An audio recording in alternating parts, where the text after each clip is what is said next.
Good morning student. Shri Dakshinamurthy high school English medium के YouTube channel पर आपका स्वागत है।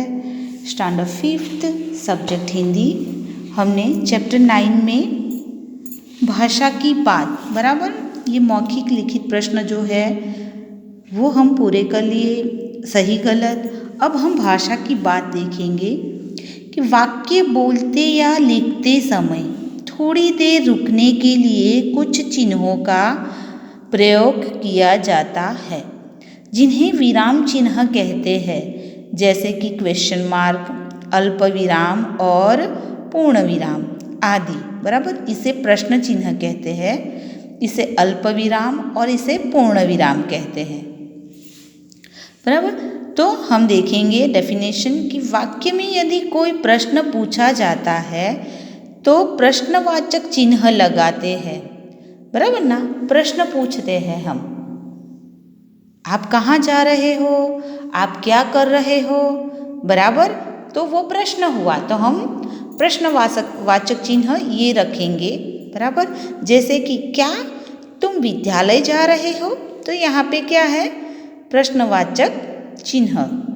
फिर वाक्य के बीच थोड़ी देर रुकने के लिए अल्प विराम, बराबर अल्प विराम यानी ऐसे हम करते हैं तो अल्प विराम लगाते हैं, जैसे मुझे सेब, केला और अंगूर अच्छे लगते हैं। बराबर हम यहाँ रुके, मुझे सेब केला ऐसे नहीं, मुझे सेब केला और अंगूर अच्छे लगते हैं। बराबर फिर है तो यहाँ पे क्या लगेगा, ये है अल्प विराम। फिर वाक्य में अधिक देर तक रुकने के लिए पूर्ण विराम लगाते हैं।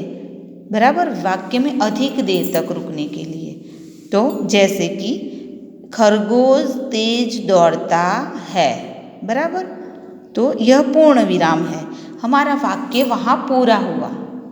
बराबर तो इसी प्रकार हम पढ़िए समझिए, निर्देश के अनुसार विराम चिन्ह लगाने हैं हमें। आज मंगलवार है, बराबर वाक्य पूर्ण हुआ है यहाँ पे, तो यहाँ पे हम पूर्ण विराम रखेंगे। तुम्हें क्या कहना है, तो प्रश्नार्थ चिन्ह है।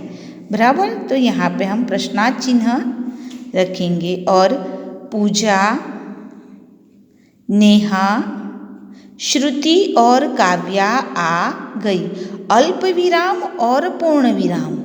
वाक्य पूरा भी होता है यहाँ पे, बराबर और अल्प विराम हम थोड़ा रुक के भी बोलते हैं और यहाँ पे अधिक समय तक रुकते हैं तो पूर्ण विराम। बराबर पूजा, नेहा, श्रुति और काव्या आ गई, तो यहाँ पे दोनों जो चिन्ह है विराम चिन्ह उनका उपयोग किया गया है। फिर है एक्सरसाइज नंबर 2, नीचे दिए गए अनेक शब्दों के लिए एक शब्द लिखना है हमें, अनेक शब्द के लिए। बराबर हम जैसे जो राज करता है, बराबर ना, जो लोगों पर राज करता है उसे क्या कहा जाएगा, राजा।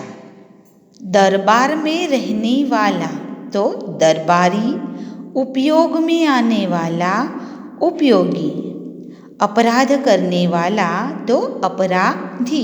वैसे ही हम अलग दूसरा बना सकते हैं कि ताकत वाला तो ताकतवर। बराबर फिर है थर्ड एक्सरसाइज, सही शब्द चुनकर वाक्य पूरे करने हैं हमें। मेरा शरीर अब भी, बराबर अब भी कमजोर है, ये तो नहीं आएगा। मेरा शरीर अब, यदि तो कमजोर है, ही तो कमजोर है तो नहीं आएगा। बराबर अब भी कमजोर है। बराबर तो यहाँ पे तुम लोगों को परेशान करोगे, कैसे गुणी कहलाओगे, तो यहाँ पे क्या आएगा, यदि तुम लोगों को परेशान करोगे तो कैसे गुणी कहलाओगे। बराबर फिर है हम तो हमेशा सभी को लाभ ही पहुंचाते हैं, ही आएगा। बराबर सभी फल तो के लिए स्वास्थ्यवर्धक है। बराबर। फिर हम सही वर्तनी, बराबर, सही जोड़नी जो है वहाँ पे हमें सही का निशान लगाना है। पहले है बीमार, बराबर, तो ये सही है। फिर अमरूद, तो रूद, अमरूद में ऐसा आएगा, बराबर, ऐसा, ये भी नहीं आएगा और ये भी नहीं, ऐसा आएगा। फिर उपस्थित, तो ये वाला जो लास्ट वाला है वो सही है। कैल्शियम, तो ऐसे लिखा जाएगा। और स्वास्थ्य, बराबर, ऐसे लिखा जाता है, स्वास्थ्य। Exercise number 5। कुछ शब्द ऐसे होते हैं जो बोलने और सुनने में लगभग एक जैसे लगते हैं, परंतु उनका अर्थ अलग होता है। ऐसे शब्द समश्रुति भिन्नार्थक कहलाते हैं। जैसे समश्रुति यानी समान, श्रुति यानी समान, जो हम सुनते हैं वो समान रूप हो, लेकिन भिन्नार्थक अर्थ कैसे हो, अलग, भिन्न होते हैं। जैसे समान यानी बराबर और सामान्य यानी वस्तु, सम्मान, आदर, बराबर। तो इन शब्दों के द्वारा खाली जगह भरिए। कुली स्टेशन पर सामान उठाते हैं।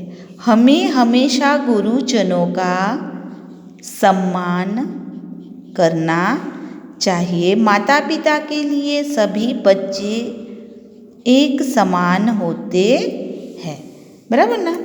अब है पढ़िए और समझिए।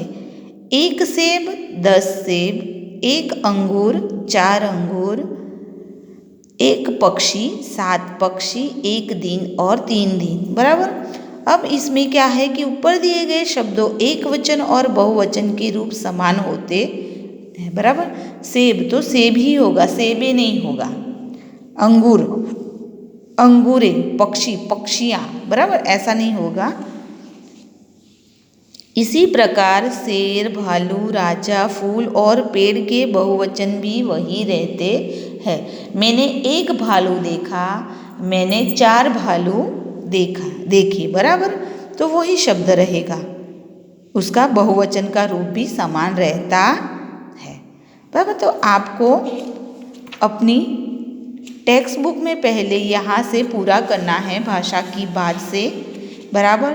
टेक्स्ट बुक में कंप्लीट करके आपको अपनी नोटबुक में भी होमवर्क के तौर पर ये कंप्लीट करना है, बराबर। अच्छे राइटिंग में और बोलते हुए लिखना है आपको। Okay, thank you.